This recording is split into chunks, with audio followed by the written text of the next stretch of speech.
video, we are going to withdraw a G-Loan offer. So this G-Loan offer is not my G-Loan account. This is one of the account that I manages po. This is the account of my husband. So ngayon, nagkaroon siya ng offer and i-update ko na rin kayo sa G-Loan ko. Kasi lagi naman ako nag-update sa inyo regarding my G-Loan. So again, after paying my last payment sa G-Loan offer ko na 12 months to pay ko nga, na 25,000 nga po yung loan offer ko doon, is binigyan lang po nila ako ng offer na 3,000 pesos. Then after a couple of weeks, up to now po, so ang G-Loan offer na lang po nila sa akin ngayon is 5,000 pesos. So nag-increase tayo. Nung nakaraan naging 4,000 siya, ngayon naging 5,000. So payable in 6 to 9 months siya. Na interest niya is bumaba rin naman 4.99%. Nung nakaraan kasi nasa 6% or 5.99%. Then ganun pa rin, may processing fee pa rin siya na 3%.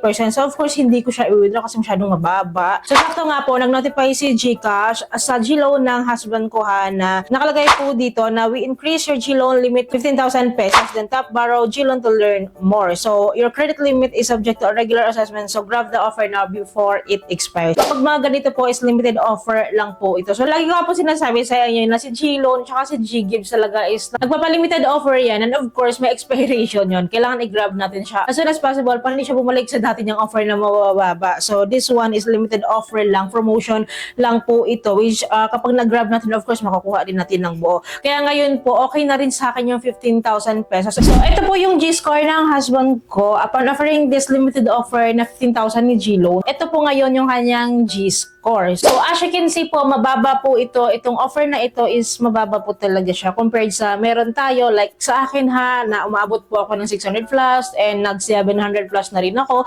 And sa iba sa inyo is matataas talaga yung offer pero mababa yung kanilang G-Loan offer. So anyways kasi that is a limited offer lang. So sana all diba na affair ng mga ganyan. Anyways, ngayon po i-withdraw natin na utangan natin si G-Loan step by step. Ipapakita ko sa inyo na how to withdraw G-Loan offer para malaman din po natin yung updated withdrawal process dito sa G-Loan kasi it's been a long time hindi ako nakapag-withdraw dito and ngayon tatry ulit natin kung ano yung process niya ngayon. So open lang natin si GCash app and ang available balance natin dito is 0.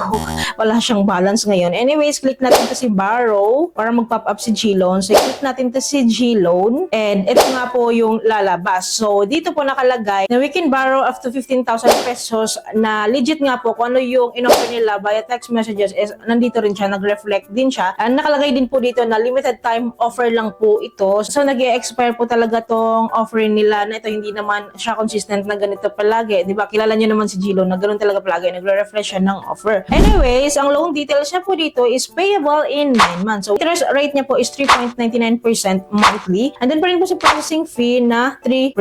So click po natin tong get started. Then ito po yung format ng paglo-loan kay G-Loan. So we need to fill up the loanable amount na maximum limit nga po is 15,000 pesos. Pwede po tayong mag-loan dito ng mababa sa 15,000 na. So nakalagay dito enter an amount from 5,000 to 15,000.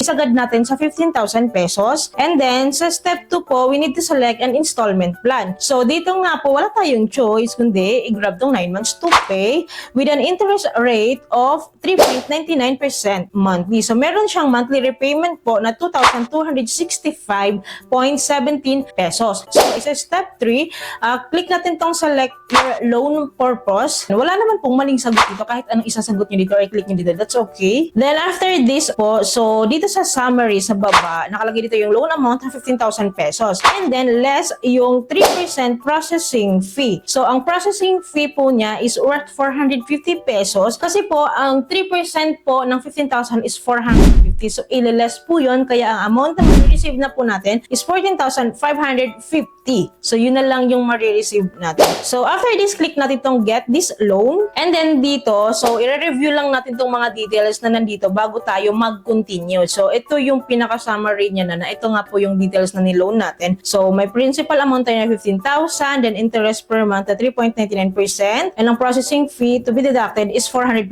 pesos. Ang duration niya is 9 months, then yung payment due niya, first payment due niya is July 22 na agad. So anyways, click natin tong continue. And dito po, so i-review na lang po ulit natin yung details na ginrab natin. And ibabalang natin to ha kasi meron po tayong kailangan i-check ng mga privacy and agreements, terms and conditions. So malagang-malaga to bago tayo makapag-disburse or makapag-loan dito. So kailangan talaga natin to. So anyways, baba lang natin ha. So nakalagay dito to proceed, please review the following. So I advise kung sipag-sipag kayo magbasa-basahin nyo to, i-view nyo, then after this, click lang natin tong check. Kung agree kayo, check tong tatlong to. Kasi kung hindi kayo mag-agree, hindi rin naman tayo makakapag-disburse dito. So check lang natin yung tatlo, then click natin tong continue. Then after clicking the continue button, so confirm natin tong amount. So grabe na, ang daming mga confirmation bago tayo makakapag-disburse ng loan dito. So click natin tong confirm. Then after this, ito yung next step. So again, this is also a confirmation kung gusto mo talagang mag-loan dito or ituloy yung loan. Kasi once na hindi ka nag-enter ng OTP code dito or verification code dito, of course, hindi madi-disburse yung ni-loan mo sa G-Loan. So,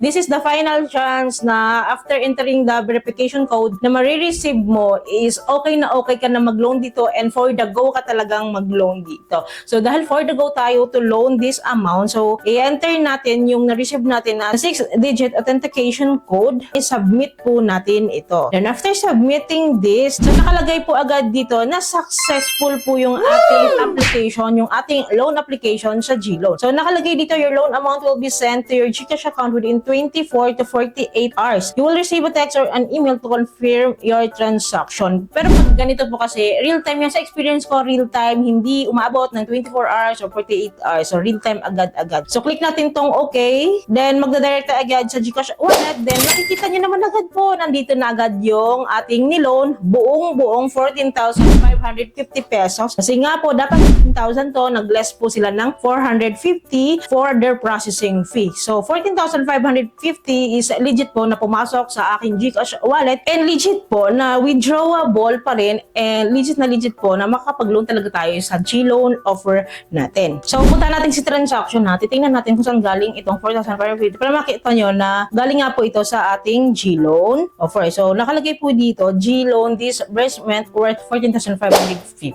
So, real time po na pasok agad sa ating GCash wallet or sa ating GCash account. So, balik tayo sa dashboard po ni GCash. Then, click natin ulit yung borrow. Then, click natin si G-Loan. Titingnan natin yung dashboard natin dito. And as you can see, meron na agad tayong loan due dito on July 22. So, that is a 1-month payment na magdue nga po sa July 22 and worth 2,265.17. And meron nga po siyang interest rate dito. Nakalagay naman, naka-post naman yung 3.99% monthly. Click natin tong payment schedule para makita po natin yung thread ng payment schedule natin dito na after 9 months nga po siya. So, pwede naman po siyang i-advance. Hindi naman po siya kailangan na antayin natin yung 9 months to pay. Kung gusto niyo siyang i-fully paid, so go for it. And why not? Kasi dati ina-advise ko na tapusin niyo yung payment schedule niyo para mataasan kayo ng offer. Pero kasi hindi na siya effective ngayon. Hindi na po kasi ganun ang kalakaran ni G-Loan. So, like me, na tinapos ko yung 1 year to pay just to have sana an increase sa G-Loan. Pero bumaba siya. From 25,000 naging 3,000 pesos. Hindi porket na-enjoy natin yung payment terms nila is yung chance natin to have an increase is hindi na siya ganun eh. Hindi na po talaga ganun si G-Loan. So, it's up to you naman kung gusto nyo tapusin yung G-Loan payments nyo dito. So, make sure lang po na once na nag-last payment kayo dito sa inyong G-Loan payment accounts, na make sure po na sobrang mataas po yung G-score nyo. And alam nyo na mabibigyan talaga kayo ng justice sa G-score. Nabibigyan kayo ng justice in terms of loan offer increase. So, make sure na yung G-score niya talaga is pataasin nyo that time na mag-fully paid kayo dito or mag-last payment kayo dito. So, ganun pa rin naman talaga ang basihan ni G-Loan. So, by the way, kayo ba kung sa G-Loan offer nyo ngayon? So, meron din ba kayong mga limited offer like this? So, you can comment down below po ha and you can share your experiences there para may ideas po tayo and aware po tayong lahat. And mag-update naman po ako regarding G-Loan kung may pagbago regarding din sa G-Loan ko, sa personal G-Loan ko, and mag-update ako time to time sa mga experiences ng may mga G-Loan dito na lumalapit sa akin para i-resolve natin ang pag-usapan natin. Kaya po dapat nakasubscribe po kayo and click yung bell button para lahat po ng videos ko is updated kayo, notified kayo. And kung sa tingin nyo nakatulong tong video sa inyo, please don't forget to like and share. Thank you po for watching this video. Bye!